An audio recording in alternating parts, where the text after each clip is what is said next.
Indonesia ada di persimpangan jalan, menghadapi momen penting dalam perjalanan ekonominya. Pelabuhan-pelabuhan di negara ini, yang ramai dengan aktivitas, bukan hanya gerbang untuk barang, tapi juga jalur kehidupan bagi hubungan Indonesia dengan pasar global. Namun, seiring dengan meningkatnya perdagangan internasional, tantangan juga ikut meningkat. Pemerintah semakin tertekan untuk menyeimbangkan manfaat pasar terbuka dengan kebutuhan mendesak untuk melindungi industri dalam negeri agar tidak kewalahan oleh banjir produk impor. Di jantung Jakarta, Menteri Perindustrian Agus Gumiwang Kartasasmita dan Menteri Keuangan Purbaya Yudi Sadewa bertemu untuk diskusi penting.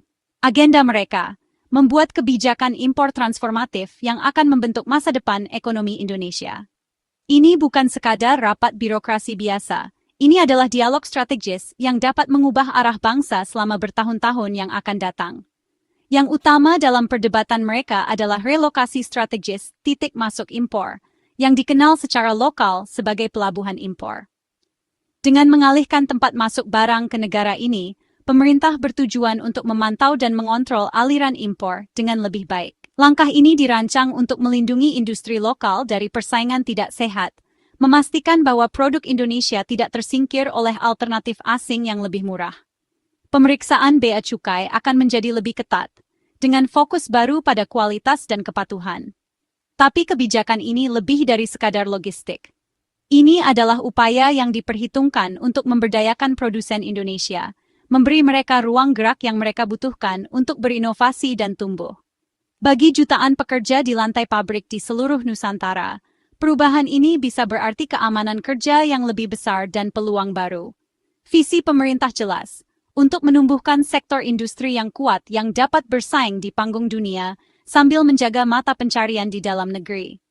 Pertemuan antara para menteri kunci ini menandakan pergeseran yang tegas menuju manajemen ekonomi yang lebih aktif. Ini sangat selaras dengan dorongan ambisius Presiden Prabowo untuk kemandirian industri. Sebuah visi yang berupaya mengurangi ketergantungan pada impor dan membangun fondasi untuk pertumbuhan berkelanjutan. Zona industri baru bermunculan, dan pemerintah berinvestasi besar-besaran dalam infrastruktur untuk mendukung bisnis lokal. Hasil dari diskusi kebijakan ini dapat mengubah pendekatan Indonesia terhadap perdagangan global. Dengan memperkuat tulang punggung industrinya dan menata ulang strategi impornya, Indonesia siap menjadi pemain yang lebih tangguh dan kompetitif di panggung internasional. Keputusan yang dibuat hari ini akan bergema jauh ke masa depan, membentuk kemakmuran bangsa untuk generasi yang akan datang. Untuk benar-benar memahami bagaimana kebijakan perdagangan bekerja, penting untuk melihat lebih dari sekadar tarif dan mempertimbangkan tindakan non-tarif, atau NTM. Ini adalah berbagai macam alat dan peraturan yang digunakan pemerintah untuk membentuk aliran barang melintasi perbatasan mereka. Sementara tarif hanyalah pajak atas impor atau ekspor, NTM lebih halus dan seringkali lebih kompleks, memengaruhi perdagangan dengan cara yang tidak selalu langsung terlihat. Mereka bisa menjadi pengungkit yang kuat untuk mengelola apa yang masuk ke suatu negara dan dalam kondisi apa. NTM mencakup hal-hal seperti persyaratan izin impor, standar kualitas dan keamanan yang ketat, dan yang terpenting, aturan tentang pelabuhan atau titik masuk mana yang boleh digunakan barang. Langkah-langkah ini juga dapat melibatkan kuota, peraturan pengemasan, dan bahkan pemeriksaan kesehatan dan lingkungan. Setiap langkah ini menambahkan lapisan pengawasan, memastikan bahwa hanya produk yang memenuhi kriteria tertentu yang masuk ke pasar domestik. Dengan menetapkan pelabuhan khusus untuk impor tertentu, Indonesia dapat memantau barang yang masuk dengan cermat, menegakkan standar nasional, dan memastikan bahwa peraturan dipatuhi. Pendekatan yang ditargetkan ini membantu pihak berwenang mengawasi lebih dekat apa yang masuk ke negara itu, sehingga lebih mudah untuk melihat potensi risiko atau pelanggaran. Ini juga memungkinkan koordinasi yang lebih baik antara petugas bea cukai, inspektur, dan industri lokal. Tidak seperti tarif, yang sering dianggap sebagai instrumen kasar yang dapat memicu pembalasan atau sengketa perdagangan, NTM menawarkan cara yang lebih tepat untuk mengelola perdagangan. NTM memungkinkan pemerintah untuk melindungi konsumen, mendukung bisnis lokal, dan menjaga standar keamanan, tanpa harus meningkatkan ketegangan dengan mitra dagang. NTM dapat disesuaikan untuk mengatasi masalah tertentu, menjadikannya alat yang fleksibel dalam perangkat kebijakan. Strategi ini bukan tentang memblokir perdagangan sama sekali. Sebaliknya, ini tentang pengawasan yang lebih cerdas dan efektif, memastikan bahwa perdagangan menguntungkan negara sambil meminimalkan risiko. Dengan menggunakan NTM, Indonesia dapat mencapai keseimbangan antara keterbukaan dan perlindungan, beradaptasi dengan perubahan kebutuhan ekonomi dan keamanan. Pada akhirnya, tujuannya adalah untuk menciptakan lingkungan perdagangan yang seimbang dan adil, lingkungan yang mendukung pertumbuhan domestik, melindungi lapangan kerja dan industri lokal, dan membantu Indonesia tetap kompetitif di panggung global. Melalui penggunaan NTM yang cermat, negara ini dapat mendorong pembangunan berkelanjutan sambil tetap terlibat dengan pasar internasional. Indonesia saat ini menggunakan NTM jauh lebih sedikit dibandingkan negara-negara dengan ekonomi besar seperti Amerika Serikat, sehingga membuat industri dalam negeri lebih rentan. Kebanyakan NTM melindungi pertanian, bukan manufaktur, menciptakan ketidakseimbangan karena pabrik-pabrik lokal menghadapi persaingan asing yang ketat. Kebijakan baru ini bertujuan untuk menutup kesenjangan ini, memberikan perlindungan strategis bagi sektor industri yang rentan. Ini adalah perubahan yang pragmatis, memanfaatkan perangkat yang sah dan sesuai dengan WTO untuk menciptakan persaingan yang adil. Tujuannya bukan isolasi, tetapi kesetaraan strategis dengan mitra global. Dengan memperkuat NTM, Indonesia menegaskan kendali atas nasib ekonominya dan menjaga pembangunan nasional. Pemilihan Sorong, Bitung, dan Kupang sebagai pintu masuk impor yang baru itu bukan tanpa alasannya. Mengarahkan impor ke pelabuhan-pelabuhan di timur ini memang menambah tantangan logistik. Tapi, ini juga bisa menghambat membanjirnya pasar kita dengan barang-barang asing yang murah. Dengan memusatkan titik masuk, pengawasan bea cukai jadi lebih ketat dan penerapan standar juga lebih baik. Langkah ini juga memberikan dorongan ekonomi untuk Indonesia bagian timur, mendukung visi pemerintah untuk pertumbuhan nasional yang seimbang. Rute logistik dan pengiriman baru akan muncul, yang akan memperkuat rantai pasok domestik kita. Ini adalah langkah strategis loh, menggunakan manajemen impor untuk mendorong pembangunan infrastruktur, pengembangan daerah, dan konektivitas nasional. Kebijakan ini menargetkan 7 industri utama yang paling terancam oleh lonjakan impor, seperti tekstil, elektronik, dan alas kaki. Pendekatan yang terfokus ini melindungi lapangan kerja tanpa mengganggu rantai pasok untuk industri yang bergantung pada bahan baku impor. Pemilihan ini berdasarkan data, menanggapi ancaman jelas yang diidentifikasi oleh Kementerian Perindustrian. Ini adalah perisai sementara, berbasis bukti, memberikan ruang bagi sektor-sektor ini untuk pulih dan bersaing. Tujuannya bukan isolasi, tetapi integrasi yang terkelola ke dalam perdagangan global. Dengan memelihara industri yang rentan, Indonesia membangun basis industri yang lebih kuat dan beragam untuk masa depan.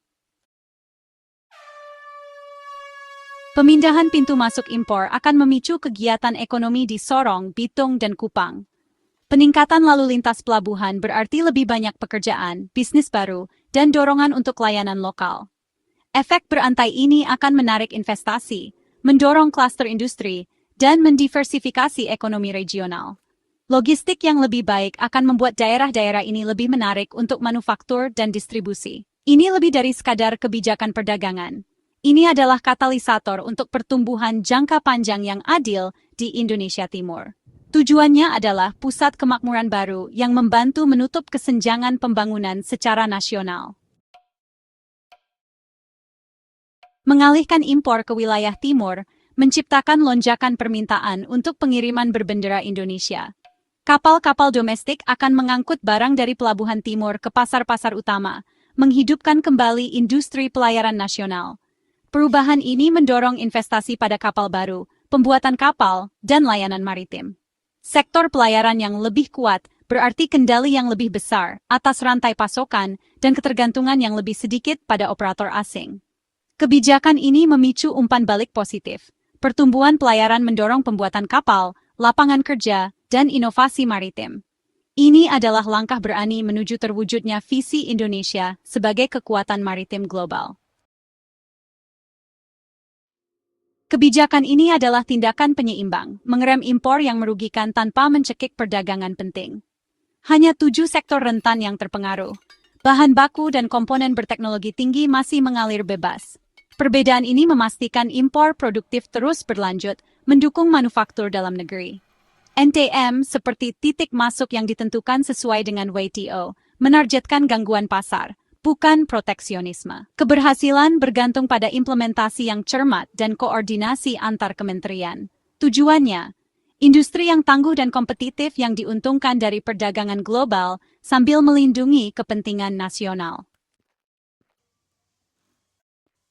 Intinya, kebijakan ini adalah tentang lapangan kerja, melindungi yang sudah ada, dan menciptakan peluang baru bagi masyarakat Indonesia. Di dunia yang cepat berubah, di mana teknologi dan persaingan global membentuk ulang industri, sangat penting untuk memastikan bahwa pekerja Indonesia tidak tertinggal. Pemerintah menyadari bahwa setiap pekerjaan itu penting, bukan hanya untuk individu dan keluarga, tapi juga untuk kekuatan dan stabilitas bangsa secara keseluruhan. Dengan fokus pada penciptaan lapangan kerja, kebijakan ini bertujuan untuk memberdayakan masyarakat, mengurangi pengangguran, dan memberikan harapan bagi generasi mendatang. Setiap produk impor yang sebenarnya bisa dibuat di dalam negeri berarti kehilangan satu pekerjaan. Kebijakan ini berusaha mengubah tren itu. Dengan mendorong produksi lokal dan mendukung industri dalam negeri, Indonesia bisa mendapatkan kembali peluang yang hilang karena impor. Ini berarti lebih banyak pabrik yang beroperasi penuh, lebih banyak usaha kecil yang berkembang, dan lebih banyak keluarga yang mendapatkan manfaat dari pekerjaan yang stabil. Kebijakan ini bukan hanya tentang ekonomi, tapi juga tentang martabat, kebanggaan, dan kemampuan masyarakat Indonesia untuk membentuk masa depan mereka sendiri. Dengan mendukung industri yang rentan dan merangsang wilayah timur, pemerintah mendorong pertumbuhan yang inklusif. Pendekatan ini memastikan bahwa pembangunan tidak hanya terpusat di kota-kota besar, tetapi juga menjangkau daerah terpencil dan yang kurang terlayani. Investasi dalam infrastruktur, pelatihan, dan teknologi membantu membuka potensi wilayah seperti Sulawesi dan Papua, menciptakan pusat-pusat baru kegiatan ekonomi dan peluang. Basis manufaktur yang kuat berarti stabilitas ekonomi yang lebih besar dan kerentanan yang lebih kecil terhadap guncangan global. Ketika Indonesia memproduksi lebih banyak kebutuhannya sendiri, ia dapat lebih baik menghadapi gangguan di pasar internasional, rantai pasokan, atau ketegangan politik di luar negeri. Ketahanan ini sangat penting untuk kemakmuran jangka panjang dan untuk melindungi mata pencaharian jutaan masyarakat Indonesia. Pembangunan daerah mendorong persatuan nasional dan kemakmuran bersama. Ketika semua masyarakat Indonesia, dimanapun mereka tinggal, memiliki akses ke pekerjaan dan peluang yang baik, seluruh bangsa akan tumbuh lebih kuat bersama.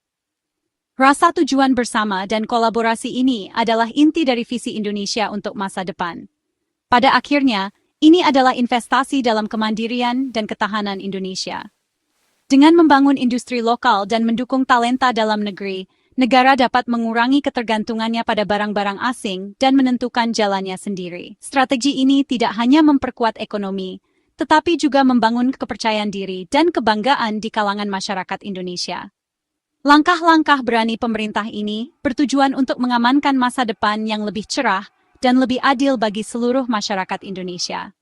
Dengan memprioritaskan lapangan kerja, pertumbuhan, dan ketahanan nasional, Indonesia sedang meletakkan dasar bagi generasi mendatang, memastikan bahwa setiap warga negara memiliki kesempatan untuk berkembang di dunia yang cepat berubah.